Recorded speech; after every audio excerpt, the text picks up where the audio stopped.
स्वागत है आपका नेक्स्ट आईएएस की इस खास पेशकश न्यूज़ एंड व्यूज़ में।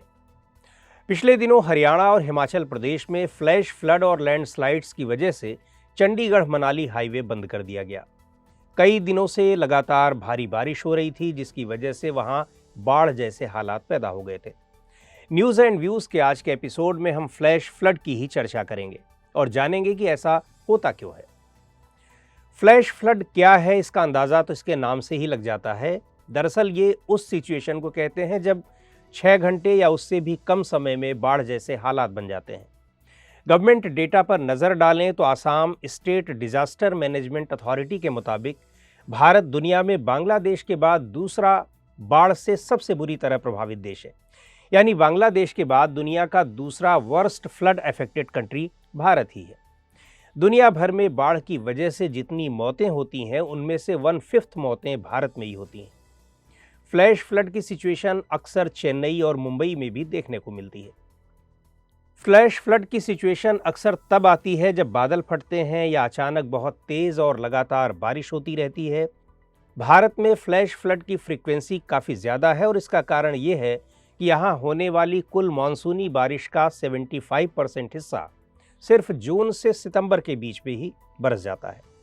इस वजह से कम समय में नदियों में बहुत ज़्यादा पानी आ जाने से बाढ़ आ जाती है।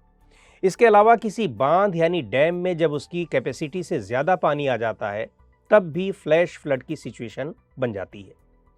ग्लेशियर पिघलने के कारण पहाड़ी इलाकों में ग्लेशियल लेक्स ओवरफ्लो होने लगती हैं और इनकी संख्या लगातार बढ़ती ही जा रही है। जहां नदियां बहुत नैरो और स्टीप हैं, वहां उनका पानी बहुत तेज़ी से बहने लगता है।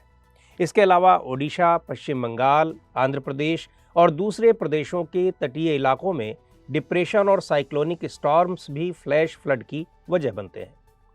छोटी छोटी नदियों के किनारे बसे अर्बन एरियाज में भी फ्लैश फ्लड की सिचुएशन आ सकती है, क्योंकि सब कुछ वहां पक्का होता है, यानी सीमेंट से पटा होता है, जिसकी वजह से पानी को सोखने की जगह नहीं मिलती।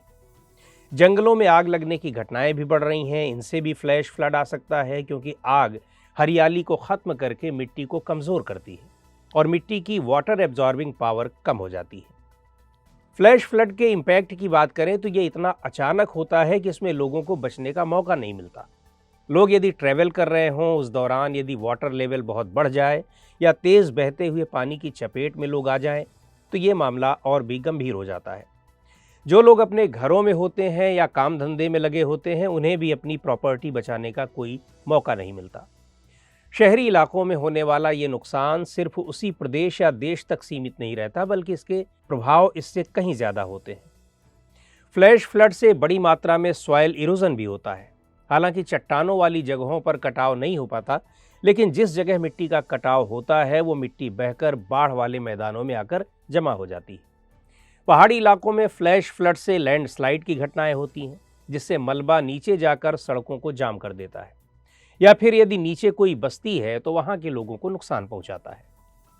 नेशनल फ्लड कमीशन के डेटा के मुताबिक भारत में करीब 40 मिलियन हेक्टेयर लैंड फ्लड से अफेक्टेड है, जिसमें 18.6 मिलियन हेक्टेयर्स लैंड हर साल फ्लड से अफेक्ट होती है।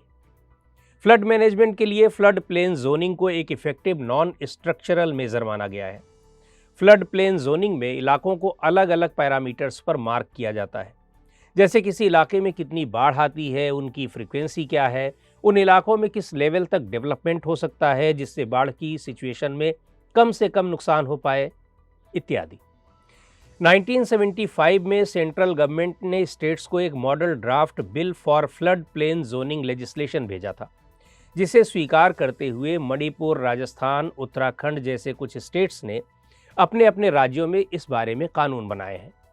National mission for clean Ganga ने रिवर गंगा अथॉरिटीज़ ऑर्डर 2016 के तहत स्टेट्स को सलाह दी है कि वे सभी गंगा बेसिन में रिवर फ्लड प्लेन्स को मार्क करें और वहां जो भी कंस्ट्रक्शन या इंक्रोचमेंट है उसे हटाएं।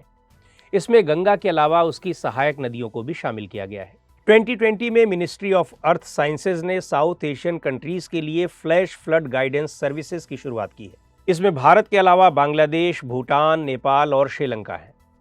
इसमें फ्लैश फ्लड से 6 से 12 घंटे पहले चेतावनी जारी हो जाती है। तो आज की इस एपिसोड में इतना ही। अगले एपिसोड में फिर मिलेंगे किसी नए टॉपिक के साथ। आपको ये प्रोग्राम कैसा लगा कमेंट करके हमें ज़रूर बताएं। आप अपने सुझाव भी हमें भेज सकते हैं।